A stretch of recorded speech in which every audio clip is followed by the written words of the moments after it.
Hello YouTube!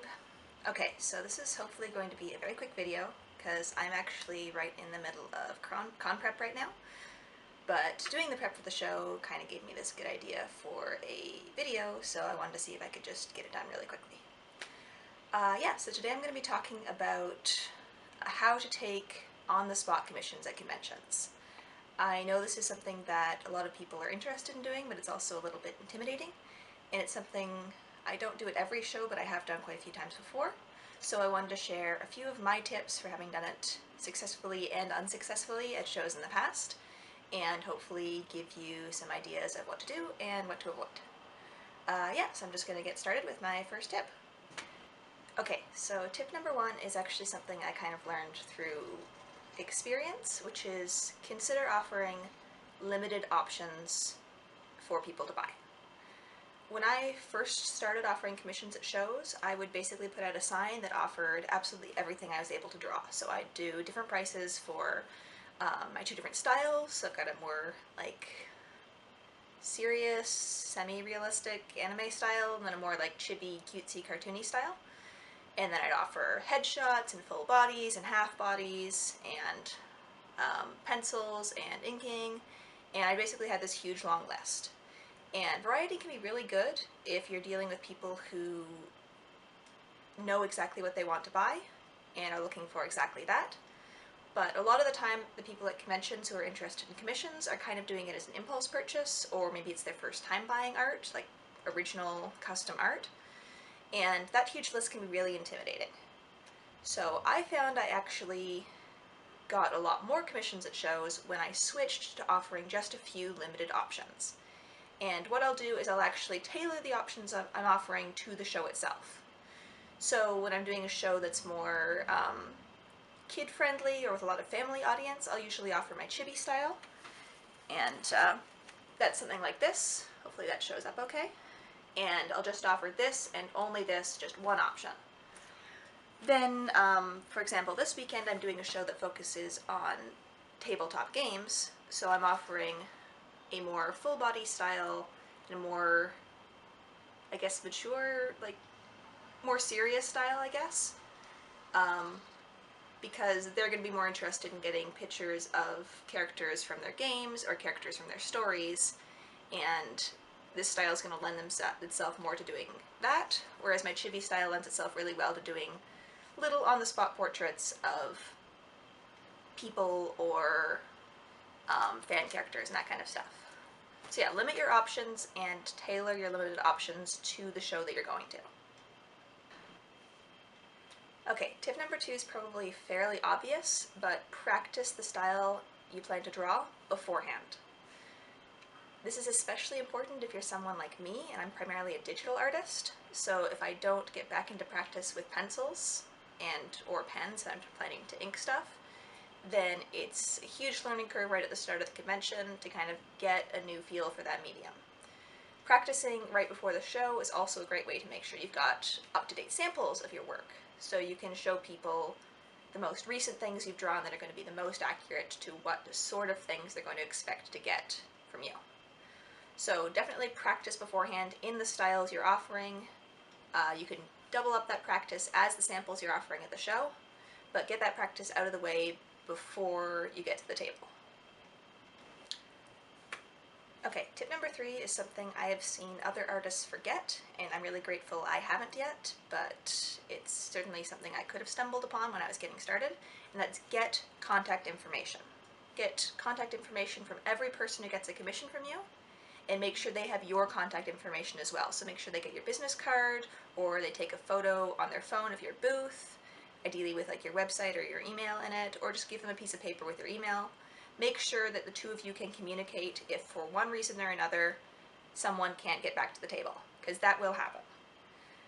What I do is I actually have little commission sheets. I'll just print them out beforehand, and I include a space for the commissioner's name, the commissioner's email address, and a little bit of detail about what it is they're commissioning, so I can kind of put those together with the pictures I'm drawing, and then a little space to remind me if I'm doing multiple styles, which style they've commissioned. So if I'm doing, say, headshots and full bodies, I'll have little check boxes for them to check it's either a headshot or a full body. Then when I'm drawing commissions, I'll take those little forms, and once a commission's done, I'll pin it to that form and set that aside, so when someone comes to pick it up, I can cross that form off and know that it's been picked up correctly.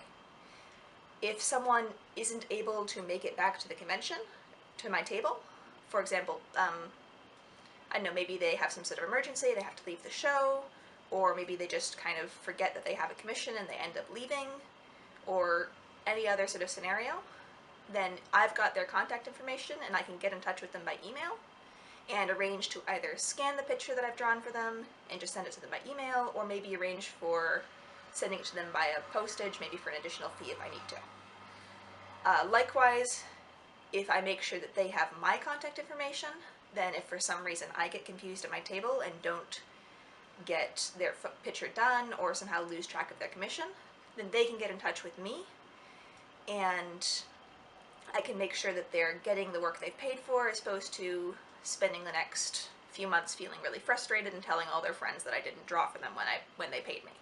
So always get contact information. 9 times out of 10 it's not necessary. People will come back, you'll give them their art, and everything goes smoothly.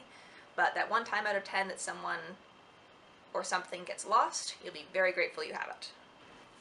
Okay, so tip number 4 is another one that I've tripped up on in the past, and I've definitely seen other people trip on too, and that's know your limits. Specifically, know how long it's going to take you to draw something, and how many pieces you can draw in a day before you get uncomfortable. The first one is really important for telling your customers when to come back, because if you tell someone to come back at a certain time, and they take time out of their convention schedule to get back to your booth and then it's not done, that's going to leave them feeling a little miffed. And the second one is important for the same reason. Obviously, if you tell someone that their picture is going to be done by the end of the day and it's not, then that's going to be disappointing and you're probably going to have to deal with somehow mailing it out to them. But it's also important for preventing you from burning yourself out at a convention and then not being able to sleep comfortably or draw comfortably for the next little while. And that's something I have done. I've done so many conventions at a show that my arm has been out of service for the next few days, and I've had difficulty completing all my other artwork that I still need to get done after the show. Whenever you're not sure about this, like for example your first few times doing shows when it's going to be kind of hard to really estimate how much you can get done, it's always a better idea to under-promise and over-deliver. So if you think that you can probably get this picture done in half an hour, then tell the customer to come back in an hour. Or if you think you can probably get 5 pictures done in the full day, maybe only take 4 commissions, and then if you get them all done with the few hours left in the show, maybe you can open 1 or 2 extra commissions at the end. It's always a lot easier to bump people's expectations sort of down and give them a lower number and then over-deliver than it is to promise them the moon and then not be able to give them what you've promised. So even though it's really tempting when, say your commissions are really popular at a show, to just take as many as you can, remember you are going to have to draw all those commissions you've taken or else deal with rather annoyed customers who gave you their money to draw something and then aren't getting it back. So yeah, know your limits, work within them, and work below them if you're really not sure where they are. Okay, my last tip is not as super necessary as the other ones, but it is something I have found helpful just sort of in the long term, and that's try and remember to take photos of the commissions you've finished. For me, that just means using my cell phone, because I've got a pretty decent camera, but it could mean bringing a camera along or getting a friend to take them on their phone. But the weird thing with art at shows is that you basically draw something and then you see it for 5 minutes and then you're never going to see that original again in your life.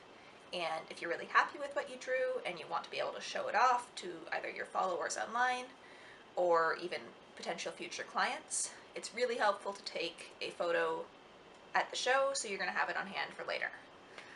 What I do is I try and take a photo of every commission I complete and then post sort of today's commissions, like mosaics, to my Instagram. And that way, not only do I always have a documentation of all the commissions I've done before, so I can see what my style's looking like, see how it evolves at the show, I've also got this kind of documentation of what previous commissions have looked like. So if customers are not sure whether or not they want to get a commission or really want to see some examples, then I can go through my phone's photos, or I can go through my Instagram feed and show them some real life examples of actual commissions I've drawn. So yeah, take photos if it's at all possible. It's not necessary, but it's going to help you out for later shows so you can see what you've done in the past, potentially improve for the future, and it can also be a really great advertisement and sort of additional examples for people who might want to commission you at the next show. Yeah, so that's my 5 tips for taking on-the-spot commissions at conventions. I kind of came up with this video pretty spontaneously, so I hope I covered everything fairly clearly, but if you do have any questions or other stuff you'd like to hear more about, please leave that in the comments down below, and I can either answer them in the comments, or maybe I'll even have enough material for a follow-up video. I'd better get back to preparing for my own convention, which is happening in like 3 days. So thank you so much for watching, and I really hope I'll see you in the next video.